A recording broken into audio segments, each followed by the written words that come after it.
Awesome. Hello, everyone. So it looks like you all are coming in from the waiting room right now. We'll take a few seconds to allow everyone to join our Student Speakers Series panel today. So we just wanted to welcome you all to our UCLA and UC Berkeley Student Speakers Series panel that is hosted by Study Hall College Consulting.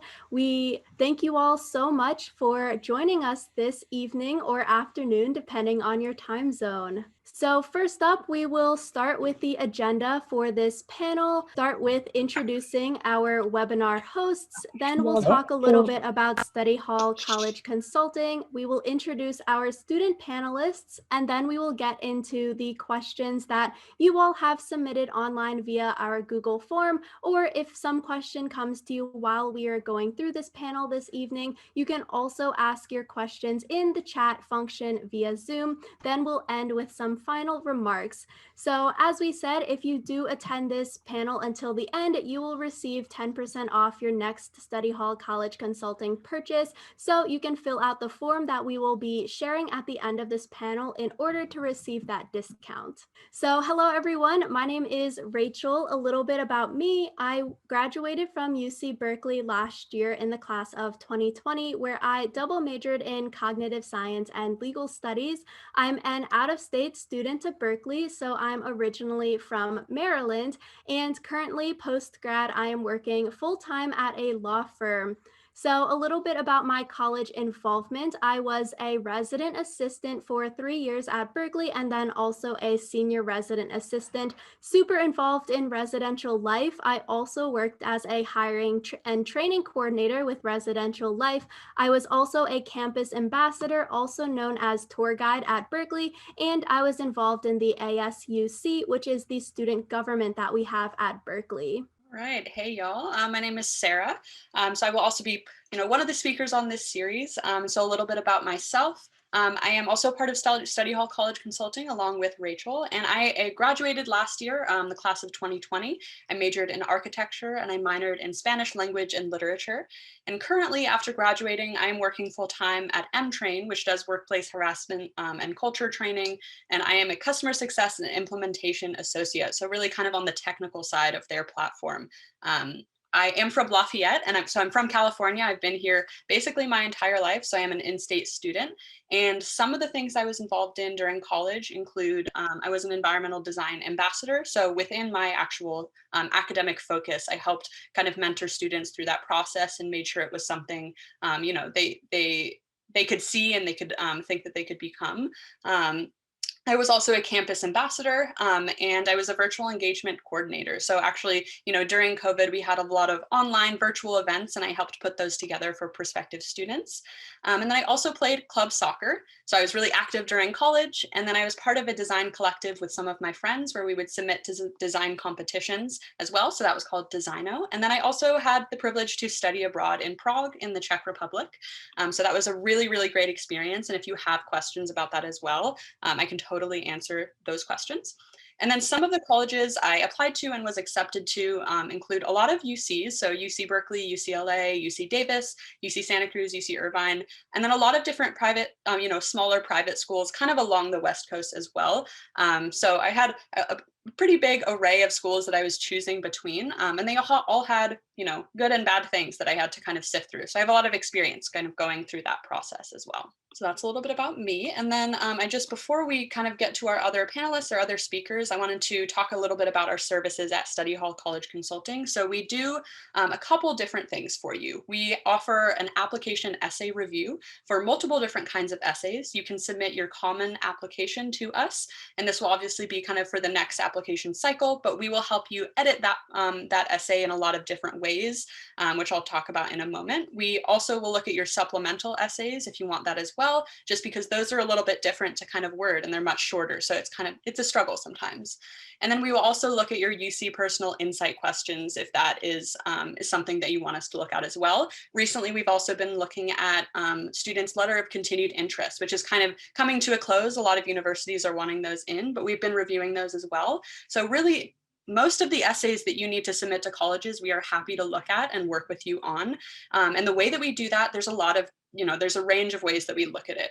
It is holistic yet detailed. So we do a thorough analysis of your story, but we also look at grammar and vocab and the things that make up that big story. And we focus on getting you really ready to present a thesis. So a thesis about yourself. What are you about? What do you want to present to these admissions officers? How to best represent yourself. And then we do give paragraph explanations of how to improve and give detailed suggestions. So both subjective and objective improvements. A lot of them are suggestions. You can take them if you want, but that's kind of what we work on with you.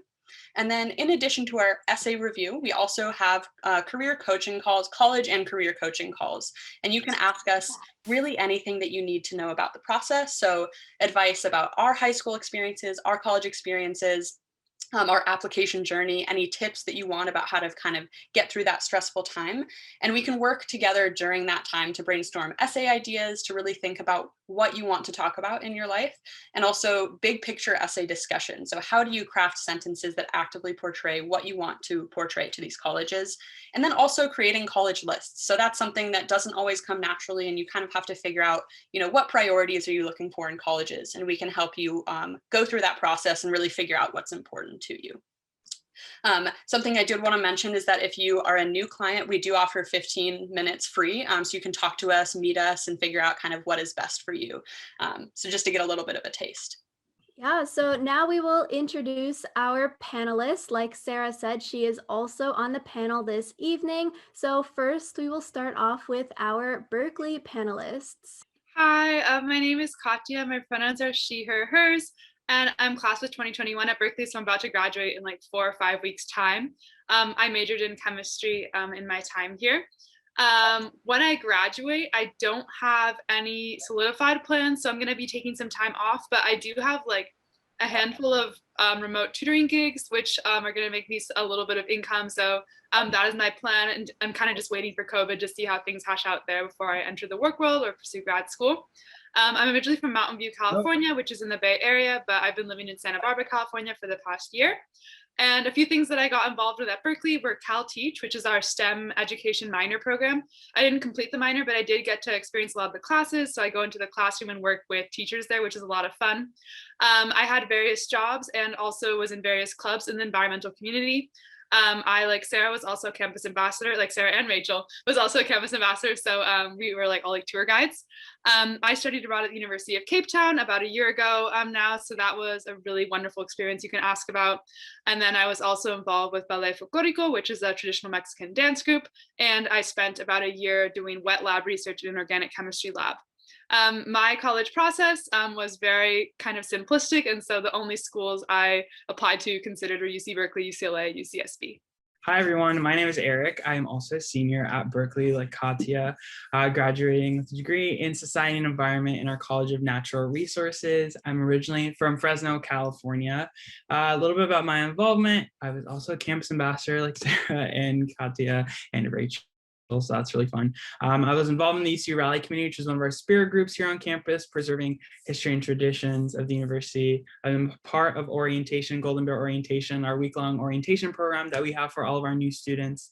I'm also involved with Cal Student Philanthropy, which focuses on student-led philanthropy. So that way, once all of our students are alumni, they still continue giving to the university. And I was also a part of Epsilon Eta, which is an environmental service fraternity on campus. And I applied to a bunch of UCs and a couple CSUs, my decision, but also at the end of the day, I was deciding between UCLA and Berkeley. So I'm excited to talk about that. Hi, my name is Nathan. I graduated from UCLA in the class of 2019. I majored in computer science. Currently, I'm a software engineer at Redfin, but I'm from Millburg, California, which is in the Bay Area. In college, I was a part of the Association for Computing Machinery, or ACM.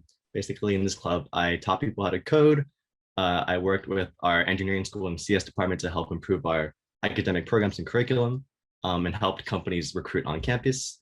I helped start a club called Explore Tech.LA, which is basically, we helped introduce computer science to underserved communities in Los Angeles. And then outside of my CS clubs, I was part of Bruin Club Tennis. And then I also did a dance team called Foundations Choreography. And then in colleges, I was accepted to apply to a bunch of UCs. but I was ultimately choosing between UCLA and USC. Hi everyone, my name is Monsi. I'm a freshman at UCLA, and I'm majoring in human biology and society, which is sort of like public health, and then economics maybe. I haven't really decided, but that's the thing I'm going with right now. I might minor in film or entrepreneurship. Again, I'm a first year, so I haven't really decided yet, but that's it for now. After graduation, I want to do something related to medicine and public health, and I'll get into it later, but that was one of the main reasons I chose UCLA.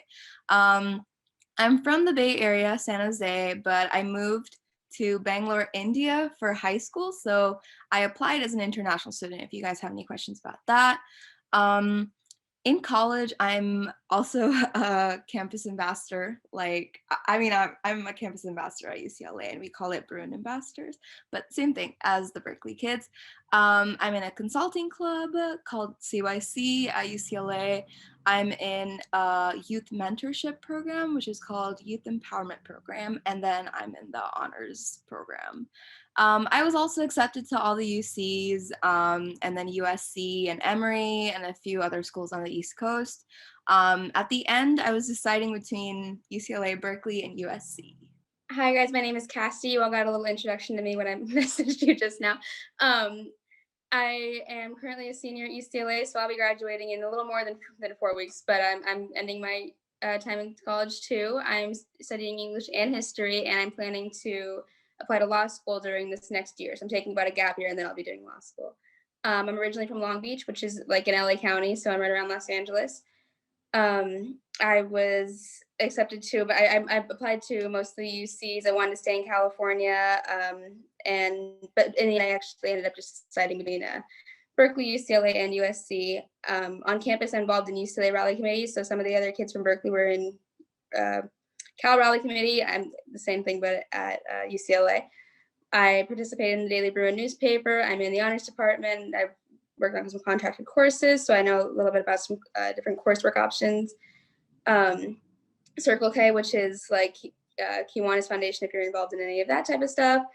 And I've done a lot of on-campus residential work as well. Awesome. So thank you all of the panelists for introducing yourselves. Now we will go a little bit into the questions that we have for our panelists. We had a few questions submitted online via our form, but after listening to all of our student bios, if you have any more questions, definitely please use the chat function here on Zoom to ask your questions. So going into our first question, are classes competitive? Is it hard to get good grades, and how is the grading system in each? Monsi, if you wanted to get us started here.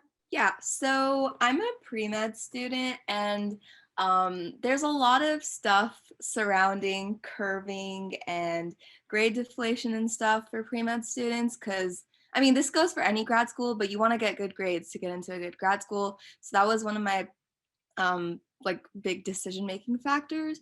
But I think the classes at UCLA are very, very collaborative, not competitive at all.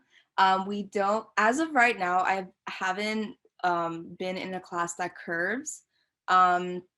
If the classes curve, they curve to benefit you. So basically, if you're above like the mean, then you'll be good. If you're below it, then you might get a little affected, but it's not too bad.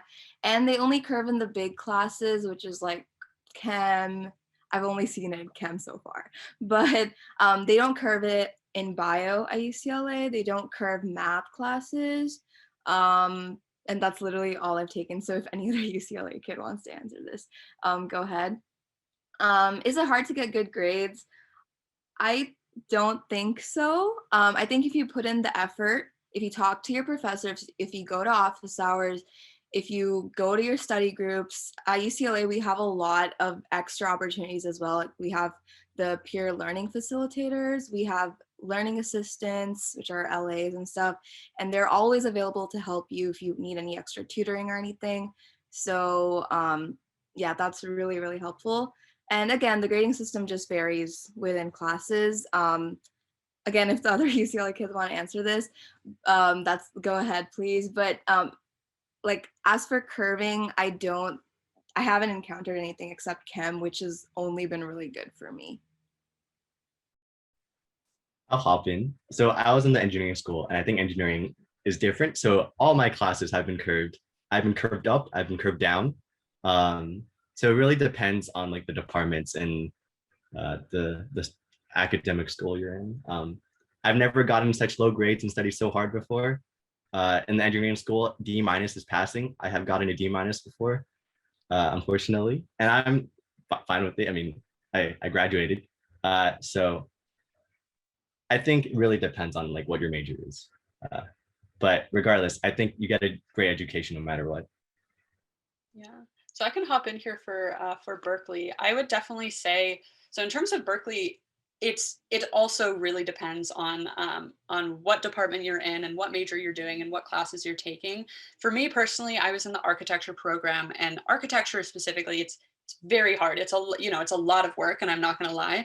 But for me, it was never really competing against one another to get better grades, because there are a lot of chances where you are more set up for success if you make a study group or you study with people, because that's just kind of how you learn more. You bounce ideas off of other people. And so I think at Berkeley, it was always encouraged to be collaborative, in whatever class you were in. But I will say, I started my college career in being pre-med. So I went through some STEM classes. I took like chemistry and things like that.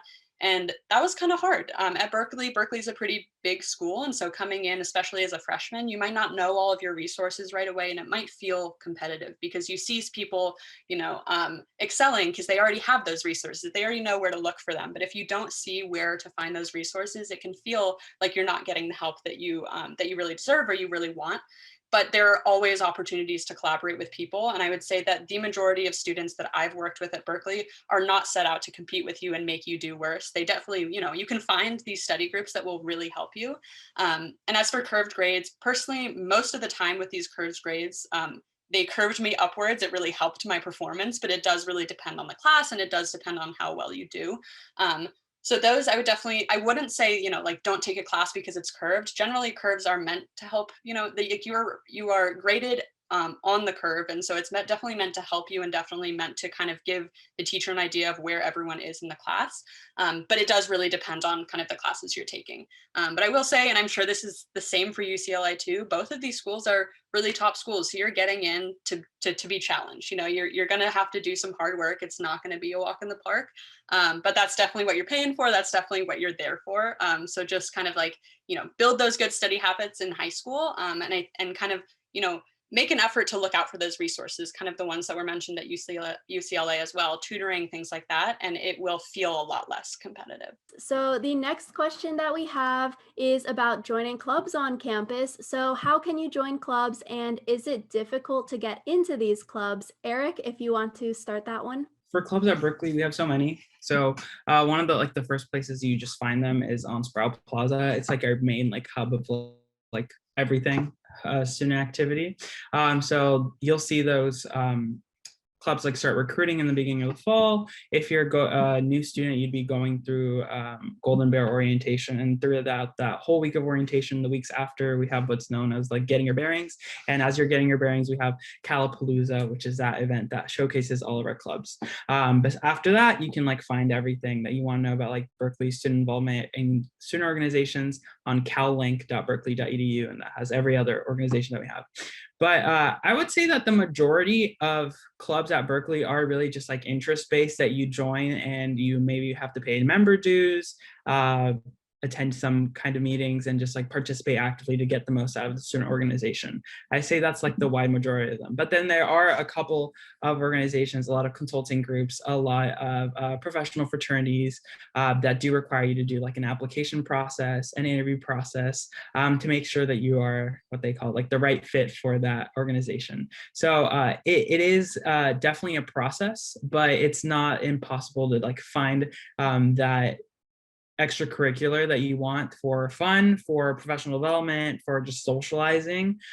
We have that wide spectrum, and it can be joined at basically any point in your time at Berkeley. It's very similar at UCLA. We have a lot of clubs here as well. And again, they range from fun stuff like dance teams or a cappella groups, to like pre-professional stuff, like pre-professional frats or consulting clubs or like pre-med research clubs. So again, there are a few competitive clubs. Like I was recently applying to research clubs, which are very competitive because they need to be competitive because they're giving you an opportunity to be in the hospital, to be with professionals. In my consulting club, you actually work with professionals. So they need to make sure that you are a person who can handle that environment. So yeah, there is an application process. I think like 2 or 3 essays and like 2 rounds of interviews, stuff like that. But yeah, I did not know about that when I was applying to schools, like and this is like at every school. Every school has clubs with application processes. All the clubs, not all the clubs will be competitive, but some of the clubs will be competitive.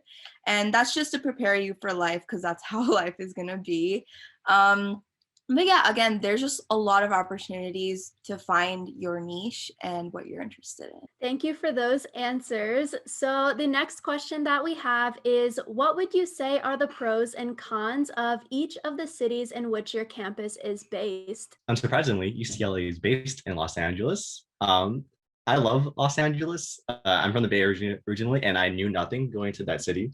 But having spent 4 years there, I can say, controversial opinion, I definitely enjoy LA more than the Bay. I enjoy that because I feel like there's so much to do. LA is a very big city, so I can travel like an hour north and south, and then I'll still be in LA, but it'll be completely different parts of the city. For example, I can go like an hour inland. I'll be in the 626 or like the San Gabriel Valley, which is a very like predominantly Asian area and lots of good like, Asian food. Or I can go to like Venice and like Santa Monica, and there's a lot of like tacos and it's a very diverse area actually. But there's so much I like. For example, I drove an hour north to Malibu and just ate brunch on a pier, and I feel like that's such a SoCal thing to do. But on the flip side, LA has a lot of traffic, and if you don't have a car, it's very hard to get around. And thankfully, I did bring a car down, so that is one thing to know. But LA is great. I guess opposite to Nathan, Berkeley, you don't need a car. And I thought that was so funny. In fact, like I would say maybe 1 in 10 of my friends had cars, even as upperclassmen. And that's just because we have such a walkable campus, and we have the BART, which is like our Bay Area subway system, just like basically miles walk from wherever you are. And so it got to the point where it was so uncommon for me to go in a car that I remember I got car sick one time when I went in Uber, because you never have to have it. And it's pretty awesome. That being said though, it's so exciting to be in Berkeley because it's such a walkable community. I would like go to a thrift store like on my way home from class, like that's what you pass. And we have so many restaurants that are also just within walking distance of campus. Like I don't know if you can tell, but walking is a very central theme in Berkeley.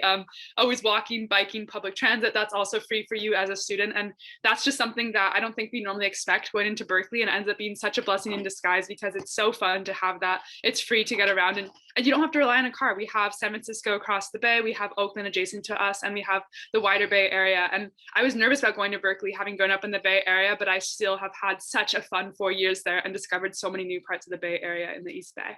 That was really important to my parents when I was deciding. UCLA is in Westwood. It's right next to Beverly Hills and Bel Air, and that there was a safety element that they thought was really important that I kind of experienced when I was touring different campuses. That was the campus that felt like I could be out at night and things like that, and feel the most safe as a young woman. Awesome. Yeah. Thank you all for sharing for this question. So the next question we have is, how are the research at your college and how can students apply? Yeah. So I think that's how are the research opportunities at Berkeley. It's absolutely phenomenal. I'm sure UCLA is very similar, but I think that Berkeley is kind of one of the best schools in the world because of our world-renowned research, and undergraduates have full opportunity to get involved with that. I personally got involved the fall of my sophomore year, which is pretty early on, but I'm very thankful I did because I got all the training in the lab and stuff before the pandemic hit. And so that being said, research happens literally across every single department. It's not just limited to STEM. Most students at Berkeley, at least, get involved by applying to a program called URAP, which is a very formal application to apply either to work with a professor or a grad student. And that's kind of your first in. I personally emailed professors whose work I was interested in, and also made connections with my teaching assistants who are grad students. And that was kind of my way into a lab. And I just really recommend that because undergraduates bring a kind of enthusiasm that graduate students don't have. And so a lot of times it does take a little bit to catch you up on speed with the work that they're doing. But once you're there, you are contributing just as valuable work as all the grad students and professors are doing. And maybe someday you'll end up being published on a paper or have some kind of discovery or something like that. So yeah. So similar to Berkeley, we have research going on in every department as well. I think it's very, very easy to email professors at any of the grad schools. I personally emailed professors at the med school and Fielding School of Public Health for my research interests and research opportunities. And I got a lot of answers. And in the end, I got recruited to a lab. So it is a tiring process, but it's one you have to do if you really want the opportunities. But yeah, just literally emailing professors saying that I'm an undergraduate at UCLA, I'm interested in blah, blah, blah, I've done this and that, whatever. And they'll look at your resume and they'll decide whether to take you or not.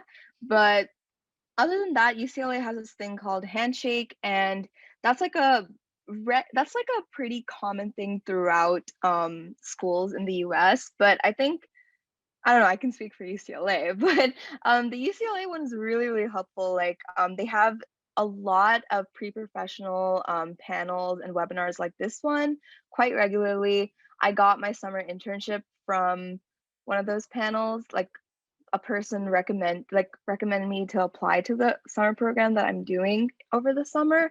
So that was really fun. And I thought that was really, really cool for UCLA to connect me to that. But yeah, this is definitely one of the things I was like considering and trying to figure out when I was deciding between the schools. But I think UCLA does put a lot of emphasis on their undergraduates, a lot, because I don't know what it is, but they treat undergraduates as equals. A lot of the times in labs, in schools, graduate students and your PIs, which are principal investigators, they're like PhDs and like pretty professional people. So you feel intimidated and stuff, but at UCLA, there's no sort of barrier, and I really, really appreciate that. You have the like freedom and independence, and I really like that. Great. So moving on to our next question is, what major did you apply to colleges with, and what should you do if you're not sure what you want to major in? Yeah, so this is a great question. So I actually applied to Berkeley with a completely different major than I ended up with. So I ended up with an architecture major, but when I was applying to schools, I was set on being an orthopedic surgeon, which means I was going to study biology, I was going to go to med school. I had the whole thing figured out. And college has an interesting way of kind of changing your plans. And so for me, applying to colleges, that was actually one of the most competitive programs at a lot of places. But I was really set on doing it. And so for me, I think if you are in this moment at this time, really set on what you want to do, even if it does change later, that's totally okay. I would apply to what you really want to do.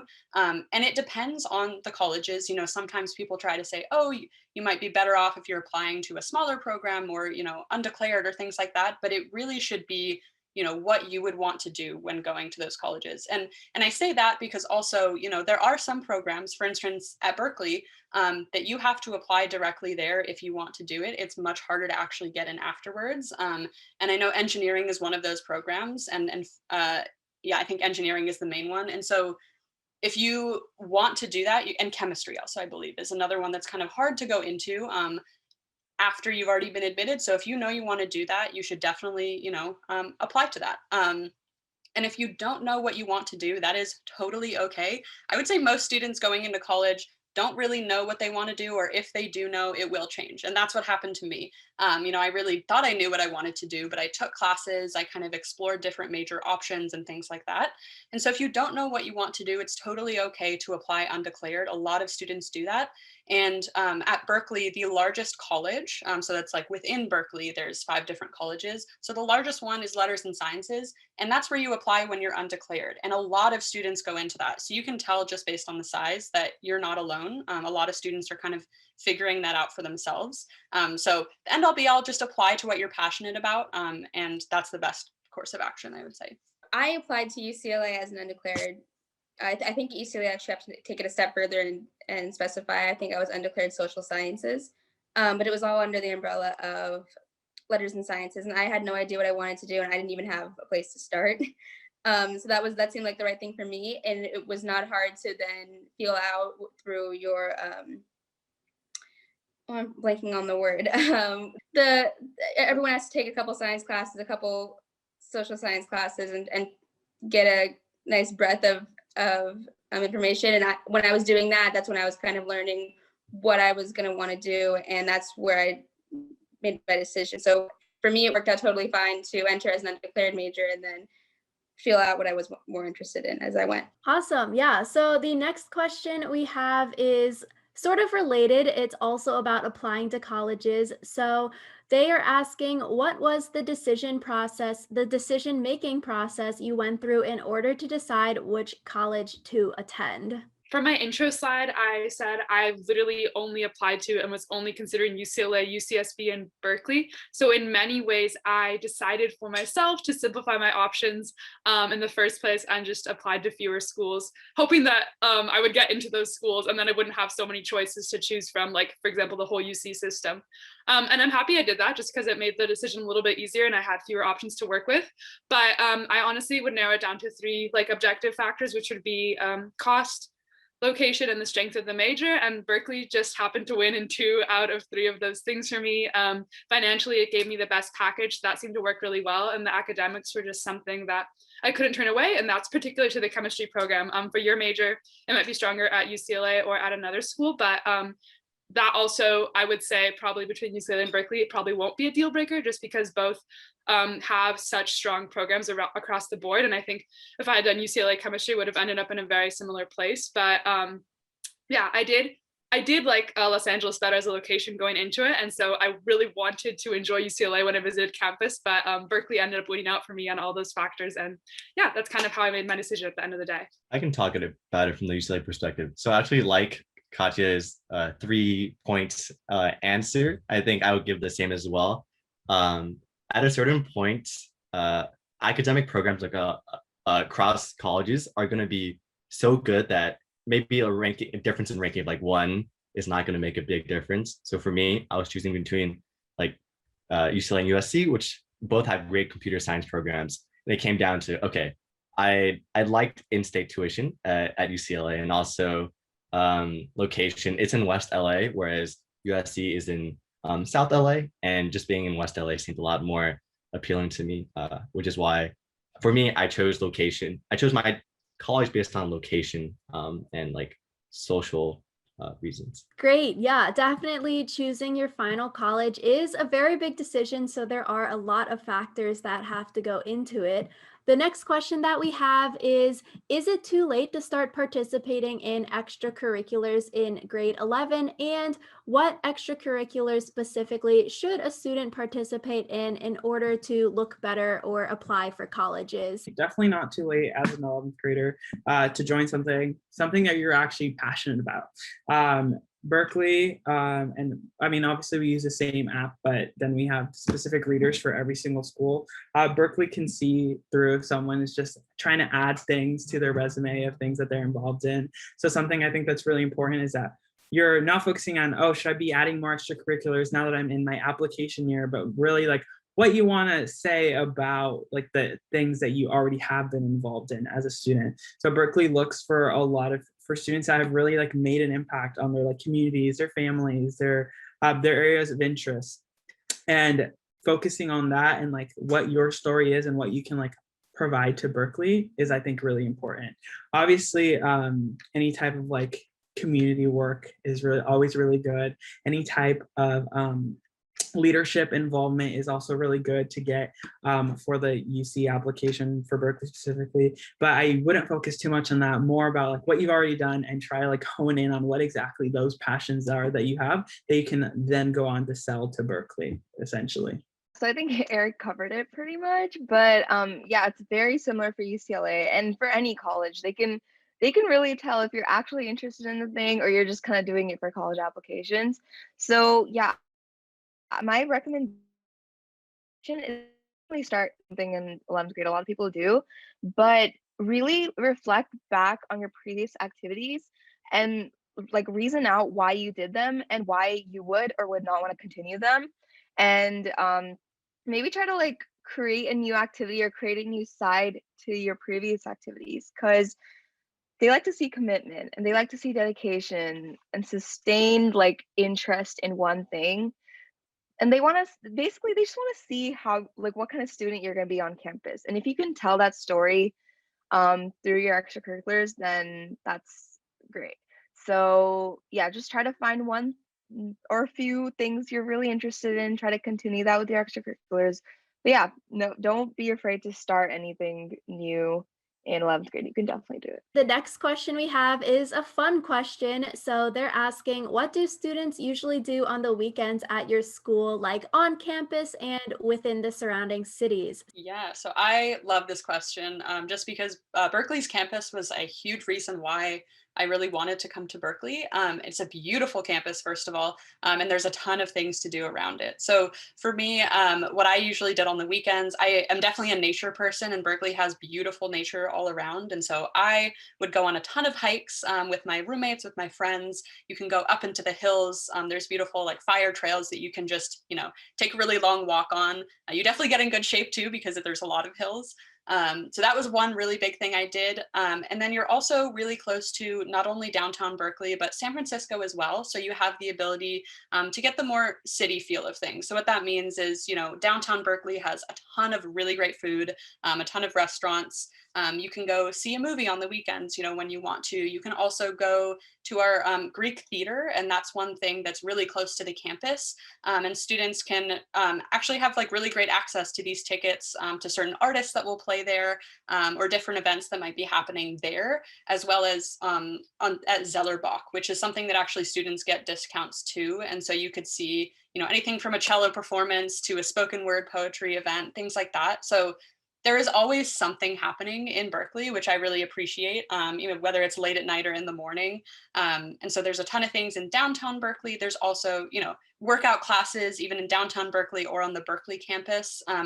And I'm sure similar to UCLA, there's a lot of student groups that put on events. So a lot of times in the weekends, there'll be things that you can go to, whether it's an art event or whether it's just like a social event or things like that. The list goes on and on. And also, since Berkeley is really close to San Francisco, what I have loved to do is, go see the sights there, go to the beach sometimes as well. You're really close to that. And so you really can kind of just explore. There's kind of the, great combination of nature and city within Berkeley. So there's a lot of different things for you to do. I don't know if you guys can tell right now, but I'm very red because I spent the morning at the beach. So that's one thing that a lot of students tend to spend this more, springtime, even in the fall weekends doing. Los Angeles is more spread out. If you want to go and do things, it's a really big area, and you can do different things in different parts of it. So you can drive an hour and get to the forest and go on a hike, and you can drive another hour and go somewhere where there's snow, and another hour is like to the desert or to the beach. So there's a lot of diversity in what's around out around the city. And then just within the campus, it's not uncommon to find a bunch of people hanging out in hammocks or on blankets, having a picnic on campus at any time of day, any day of the week. And the college town there in Westwood is always booming with people getting meals and hanging out and having fun. And Los Angeles is a very big entertainment industry city. So there's always concerts and meet and greets and things involving celebrities going on in town. So, I mean, I don't have to tell you that Los Angeles is a really busy, bustling city. There's always something happening. So, Quick note I want to add on to. So there are actually movie premieres in Westwood, and I've seen like celebrities just walking around like in our college town, just like randomly getting food or just taking pictures. So it's really fun to see. Definitely a good perk of being in LA.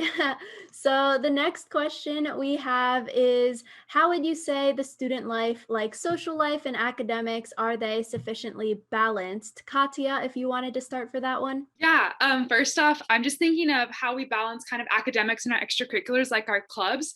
One thing that is notably different between Berkeley and UCLA and many of the other UCs is that we are in the semester system versus the quarter system. And I personally think that kind of makes a big difference. It means you have fewer kind of midterms that come up. And so you get to have a little bit more wiggle room with your classes. Not every single week is a grind week, at least in my experience at Berkeley. Some weeks you can kind of take a little bit of a breather.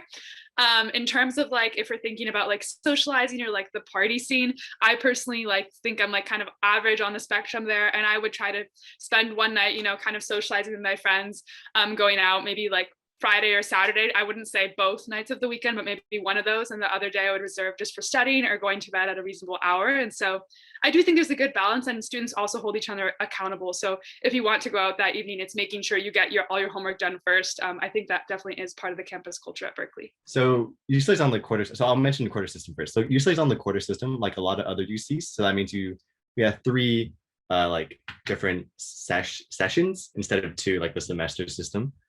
I don't think it's that stressful or difficult to manage, as in like it's very structured. You have like, you can expect midterms like week 3 or like 8 if you have 2 midterms a quarter, or like week 5 if you have 1 midterm and then a final after week 10. I think that's nice because that means you get to take a lot of classes in a shorter amount of time and learn a lot. In terms of student life, even though I was an engineering major, I still found time to socialize and explore LA. So I think that's also up to the individual to figure out that balance, of course. I mean, as well. Of course, UC is a very academically rigorous school, but once you go through a few quarters, you figure out a nice balance, and you go from there. Great. So this is a question that we have from the chat. It is, how are the dorm rooms allocated? And do you have any tips for the incoming students with dorm selections? All of our first years get priority when it comes to housing.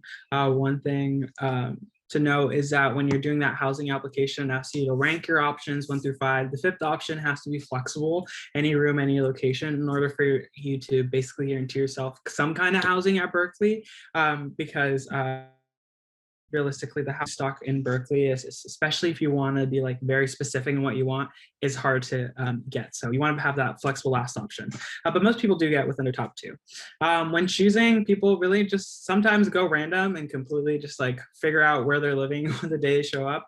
But if you want a little bit into that, there's like units 3 in Blackwell, which are the closest to campus, really just like a block closer to campus than the other units. Blackwell is the newest of all of our residence halls, and we have units 2 and 3, which again, like unit 3 are, sorry, we have units 2 and 1, which like unit 3 are just our traditional high-rise buildings with co-ed floors, although there are also some single gender floors in that.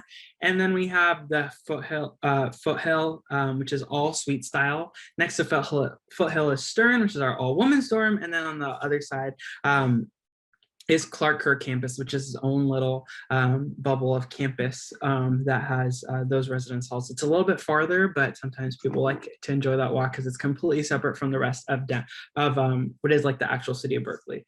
When picking your housing option, I really think you can't go wrong with any of them. The only difference I think is like Foothill has this reputation for being like a little bit more socially isolated because you are in a suite style. So you can self-contain in your room and never talk to anyone else. So that makes it a little bit hard to socialize. Whereas the units and the Clark Kerr floor style, everyone interacts and mingles all the time in the common areas, the lounges, all of those things. But living in the dorms is honestly like a great experience. Like 96% of our students do. And especially in your first year, it's like where you're forming that community. So if you decide, oh, maybe I'll try to find my own apartment instead, I would try to recommend that you do actually live in the dorms because it is a really fun experience. After your first year, that is a really big difference. Berkeley does not have guaranteed housing after your first year. Most people decide to live in just off-campus apartments, which a lot of times is much cheaper. So where I'm living was much cheaper than my on-campus dorm was on campus, but still I'm living with friends and having just as much fun. I can answer that for UCLA. So UCLA has 3 years of guaranteed housing. So that means if you want, you can stay in our dorms or university-owned apartments as well. Similar to Berkeley, we have different housing types. So like classic residential halls. So if you imagine long hallways with doors or rooms right across from each other, with communal bathrooms all the way to suites, and like I said, university-owned apartments. And all the dorms are on something called the hill, what we call the hill. So basically it's a hill next to campus. So all the dorms are basically the same distance. Maybe if you're higher up on the hill, you're a slightly longer walk, but it's pretty trivial in terms of like getting to class. I would say optimizing or choosing what kind of place you want to stay in. You should choose based off of like, like, do you want privacy and your own space versus do you want like a very social setting where you're like literally on top, you're sleeping on top of people. So you can't go wrong with either. I lived in a classic residential hall for 2 years, and then moved to a university-owned apartment my third year. So it really depends on what you want, but you do have 3 years of guaranteed housing, so you can try everything. Definitely a difference there between UCLA and Berkeley in terms of dorms and like what kind of housing is guaranteed and not guaranteed.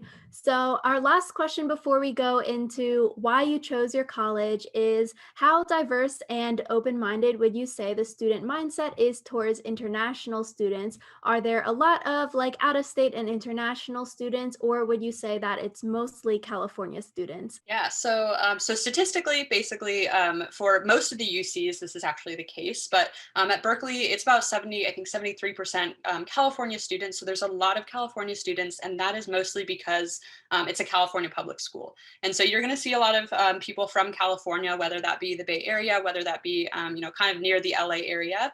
So that is the case, but that doesn't mean that, it is uncomfortable or not fun for international students. There are a ton of groups, especially on UC Berkeley's campus, that are really open to international students and are meant to kind of create a community because you are so far from home, and it can be a culture shock. It is for really anyone going into college, but especially if you're coming from another country. And so I will say, obviously I'm not an international student, but I did in the architecture program, there were a lot of really small groups for international students to kind of bond over their shared experiences or their differences. And actually my architecture class, it's one of the smallest majors, but it was actually over half of those students ended up being international students. And so that program was really, it honestly helps the program a lot because a lot of students were coming in with their different experiences about what architecture is or what design is from a bunch of different companies. And so for me in that program, my entire 4 years, international students were really a valued asset. And I think that goes without saying, any community you go into. But I definitely saw a lot of groups where, international students were welcomed. And there were definitely resources that would go above and beyond to reach out to international students, knowing that kind of divide can exist. And that is kind of hard that's hard for anyone, but especially going into college and meeting a bunch of new people. So I would say in my experience, it's definitely, there are a lot of resources, but statistically, they are definitely like, a smaller part of the population. My freshman year, I lived on the floor and became very, very close friends with international students from France, Romania, India, Japan, like all over the place. That more of my friends in my freshman year were international students than weren't. So I think that there's definitely a prevalence of people from different places. And I happen to know that all of them were involved in the French club or Hermanos, which is a lot of, that's for more than just international students, but they've managed to find each other. So they're able to find a community together. And there was no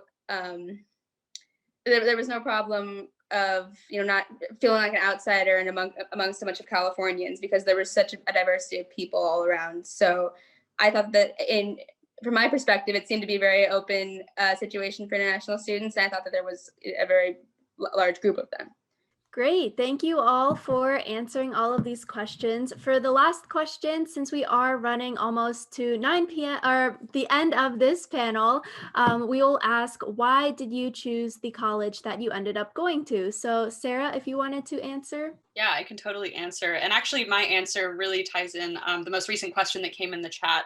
How would you describe the mindset and attitude of students at your school and people in your city as a whole? So for me, that was honestly a really big part of choosing where I wanted to go to college. I wanted to be part of a community. And I grew up going to really, really small schools. And so for me, I wanted a change. I wanted a big community, but I still wanted to feel that sense of belonging. And so for me coming to Berkeley, I felt part of the community before I really even was, whether that was because of the student pride or just so many different kinds of people. You walk into Berkeley and we have a nickname, Berkeley, just because you'll meet some wild people there. And I loved that. They're doing different things. They're like dressing up, dancing on Sproul Plaza on the campus, or just in downtown Berkeley. There's always a show for you to see and things like that.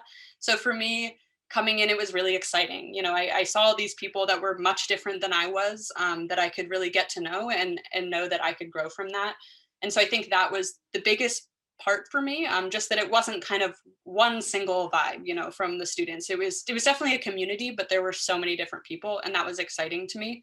And then above all else, it was just definitely enhanced by the fact that Berkeley is an incredible institution. And so no matter what I ended up doing, I knew it would be a great program, and I would have support, as long as I kind of would seek it out in the community. But I think definitely, feeling a sense of belonging and feeling like I could change over time and I could be who I wanted to be was definitely a huge part of choosing Berkeley for me.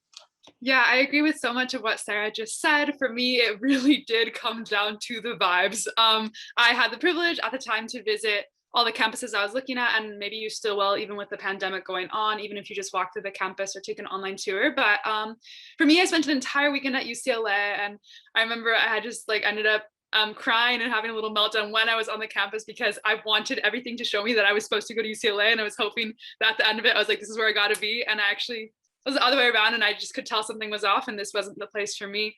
Meanwhile, I spent I think 4 hours on Berkeley campus, and that totally spoke to me. And I ended up submitting my statement to intent to register at the end of that evening. I got to participate in a March for Science on Earth Day on the Berkeley campus, and that just did it for me. So it really did come down to a physical feeling, and I'm not saying that you would have that at one school over the other like I did, but I guess Berkeley was my last choice on paper. I wanted to tell myself that it wasn't it for me, but it was honestly an irresistible decision, and I just couldn't turn it away. I chose Berkeley over UCLA after coming to our Cal Day. After going to Bruin Day, then I had Cal Day, and it just really felt right. I know it sounds cheesy, but it just felt right. I especially chose Berkeley because of the spirit and the atmosphere that the campus had.